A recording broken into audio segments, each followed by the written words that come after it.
Ok, pessoal, vamos lá. Na aula passada, nós vimos o cálculo das medidas de tendência central, média, mediana e moda, né, mas lidando com dados não agrupados e variáveis discretas. Tá? Pois bem, o que nós vamos ver nessa aula, né, é a aplicação do cálculo também das mesmas medidas de tendência central, a média, a mediana e a moda, só que agora lidando com o que nós vamos chamar de dados agrupados, ok? Então vamos lá. Primeiro vamos estabelecer, né, qual é a necessidade, né, de eu tratar com dados agrupados. Então vejam só, como é que nós vimos o cálculo da média na aula passada? Eu somava, né, o valor de todas as minhas variáveis e dividia pela quantidade de elementos que eu tinha na minha amostra.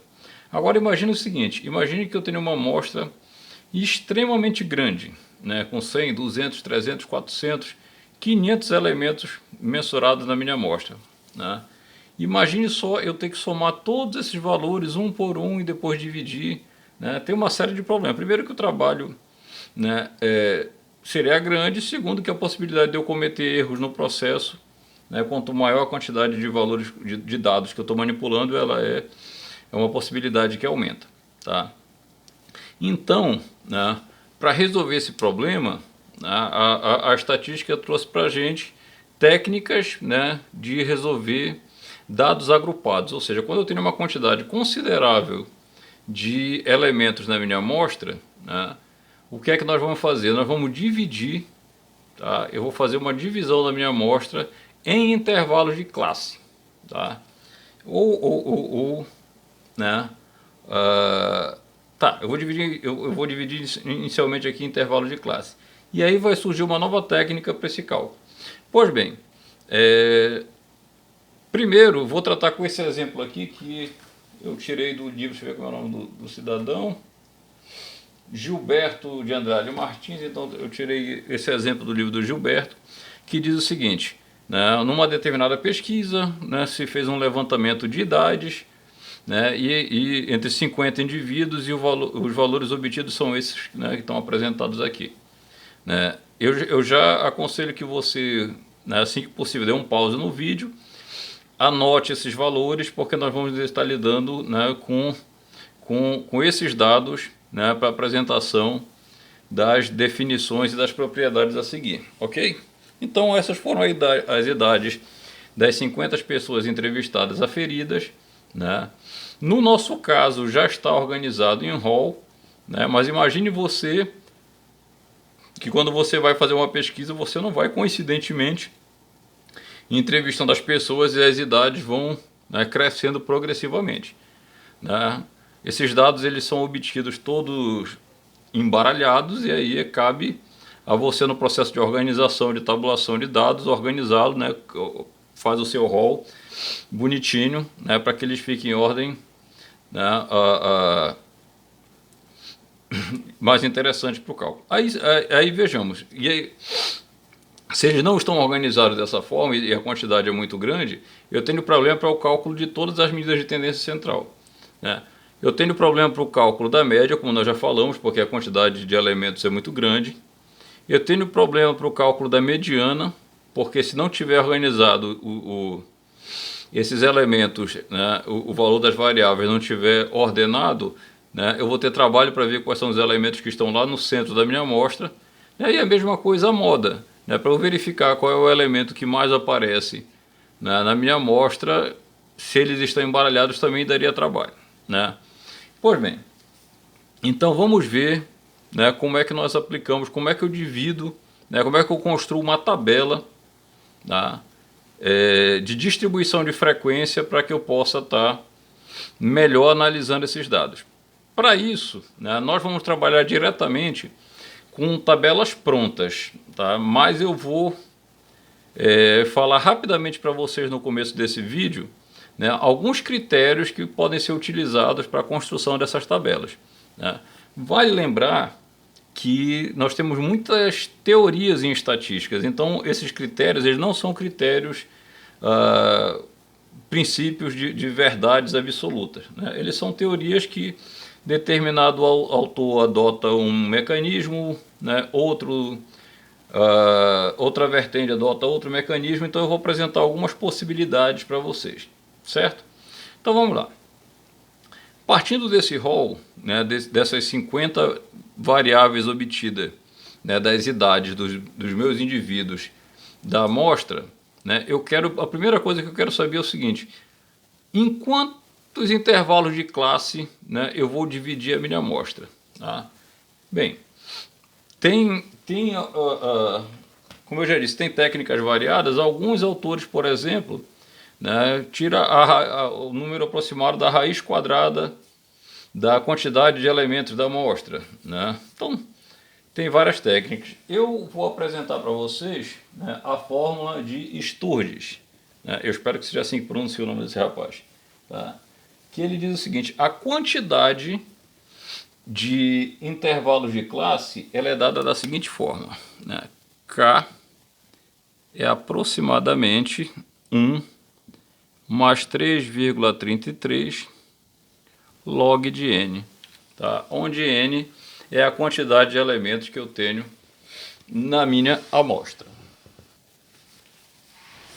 Bem, nesse caso em particular, o meu K vai ser aproximadamente igual a 1 mais 3,33 log de 50, porque eu tenho 50 elementos. O log de 50, ele é aproximadamente igual a 1,7. Tá? Então, esse valor aqui vai dar 6, alguma coisa. Nós vamos arredondar para cima, porque o número de classes tem que ser um número inteiro. Tá? Então, eu vou dividir a minha amostra em 7 intervalos de classe. Certo? Então, o primeiro passo é esse. Então, lembrando, inclusive tem livros que apresentam tabelas, né, para 100 elementos, para 50, para 1000, são tantas classes. Tá? Então, isso aqui não é o essencial, né? Vamos apresentar essa técnica, mas você pode utilizar outros mecanismos para definir em quantas classes você vai dividir a sua amostra. Tá? Usamos aqui a fórmula de Sturges. Tá? E a nossa amostra, nós vamos construir uma tabela de distribuição de frequência com 7 classes. Ok? Vamos para o segundo passo. Ok. Outra coisa que eu devo calcular é a amplitude total da minha amostra. Na verdade, a amplitude total da minha amostra, ela revela qual é o tamanho dessa amostra. Tá?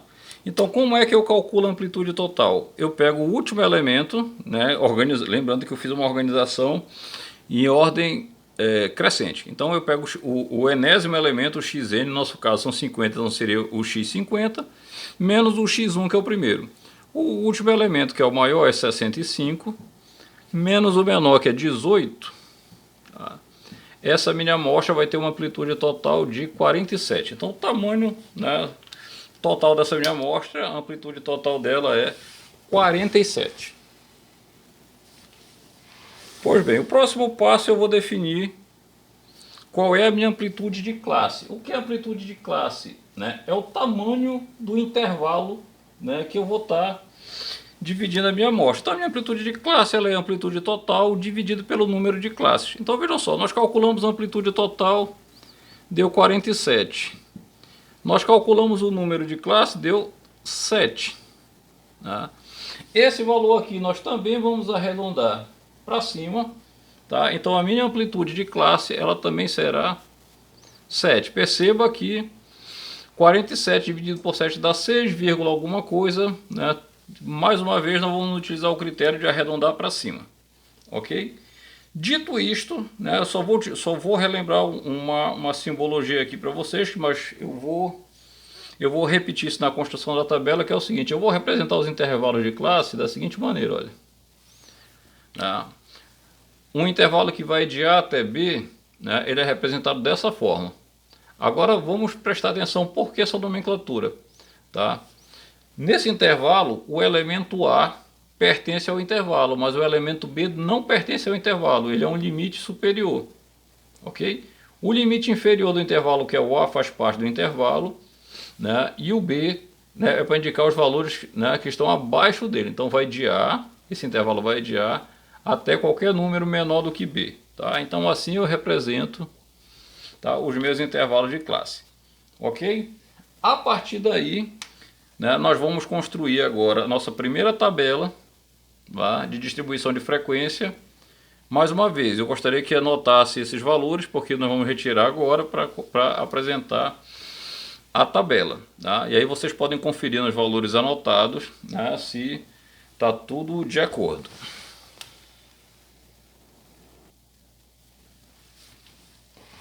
Ok, então num passe de mágica apareceu nossa tabela, né, então vamos recapitular.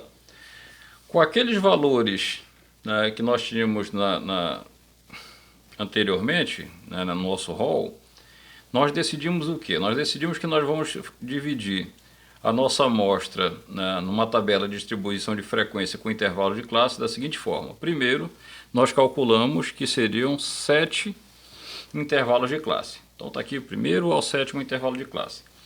Segundo, né, nós definimos que cada intervalo de classe desse teria uma amplitude 7. Né? Então veja, o primeiro vai de 18 a 25, de 25 a 32, de 32 a 39, cada um deles, né, tem uma amplitude 7, ou seja, o tamanho desse intervalo é de 7 unidades. Né? É importante observar aqui, né, para não ter erro, né, que, por exemplo, no primeiro intervalo vai de 18 até qualquer valor menor que o 25. O 25 não está aqui. Onde está o 25? O 25 está no segundo intervalo. Ok? Né? E assim, né, com qualquer um desses limites superiores e inferiores. Olha, o 46 aparece aqui e aparece aqui. Onde está o 46? Na quarta ou na quinta classe? O 46 está na quinta, certo? Então, o limite inferior participa desse intervalo de classe, né? Ele está dentro dessa classe. Mas o limite superior ele é um limitador, né? Então, só serve os valores que vão de 46 até menor do que 53 aqui, por exemplo. Tá claro isso? Então, foi para com aqueles cálculos o que nós estabelecemos foi isso, tá? Pois bem, outra coisa que nós vamos notar é quando eu não tinha intervalo de classe, cada variável era representante dela mesma, tá? Aqui nós vamos fazer o seguinte, esse xi, que é o valor da minha variável, ele vai ter um valor representativo dentro de cada intervalo, tá? Então vejam só, no primeiro intervalo, né, o número que está entre 18 e 25, tá, vai ser o número 21,5. É só você pegar a média, né? Você vai pegar 18 mais 25 e dividir por 2, ok? 18 mais 25 dá quanto? 33. Opa, perdão, 43, tá? Então aqui vai dar 43 dividido por 2, 43 dividido por 2, 21,5, ok? E assim nós vamos proceder com todos os outros. Então deixa eu dar um pause para aparecer o preenchimento mágico. Pronto. Ah. Bem, então esses são os valores representantes das minhas variáveis em cada intervalo, tá? Ou seja, esse intervalo tem variáveis que vão de 18 até menos que 25. Nós vamos tratar como 21,5 como sendo o valor médio desse intervalo que vai representá-lo, tá? Pois bem, o que é esse F maiúsculo? Tá? O nosso F maiúsculo vai ser a frequência, tá, absoluta de cada intervalo. O que é a frequência absoluta de cada intervalo? É quantos elementos, tá, eu tenho dentro desse intervalo. Então você vai olhar lá no nosso rol, tá, e vai perceber que entre 18, né, e menos que 25, nós vamos encontrar 6 indivíduos com idade nesse intervalo, ok? Lembrando, volte lá para o nosso rol, para a nossa lista de idades e veja, né, que entre... Deixa eu verificar, nós temos 18, 20, 20, 21, 22, 24. Tá? Tem 6 pessoas com idade nesse intervalo, ok? Então a frequência absoluta ela é a quantidade de elementos que eu tenho dentro de cada intervalo. Então aqui nós vamos ter 6, aqui nós vamos ter 10, aqui nós vamos ter 13 indivíduos, tá, aqui nós vamos ter 8, aqui nós vamos ter 6, aqui nós vamos ter 5 e aqui nós vamos ter 2, tá? Observe o seguinte, tá? Observe, opa, olha, eu estava bem distraído, esse aqui é aqui, tá? O somatório das frequências absolutas tem que dar 50, tá? Já que nós temos 50 indivíduos na nossa amostra, tá? Então necessariamente a quantidade total, né, tem que bater. Então vamos lá, né? E aí sim, tá? Esse FIzinho é a minha frequência relativa, tá? A minha frequência relativa, na verdade, ela é uma taxa percentual, certo? Como é que eu calculo essa taxa percentual? Eu vou pegar a frequência absoluta e dividir pela quantidade de indivíduos da minha amostra. Então, por exemplo, se eu for calcular o F1, que é a frequência da classe 1, né, vai ser a frequência absoluta 6, dividido pela quantidade de elementos da minha amostra, 50. Tá? Então, esse valor aqui dessa frequência relativa será de 0,12. E assim eu vou proceder. Cada um desses valores eu vou dividir por 50 e vai dar essa taxa percentual que nós chamamos de frequência relativa. Então, vamos preencher a tabela. Pronto. Pronto. Então, pegando cada um desses valores da frequência absoluta e dividindo pela quantidade total de elementos da minha amostra, eu tenho a frequência relativa. Tá? E por fim, mas não a última coisa que eu poderia calcular aqui, né, porque só lembrando, a quantidade de colunas que eu vou colocar na minha tabela de distribuição de frequência, ela depende muito, né, do que eu estou pretendendo calcular. Tá?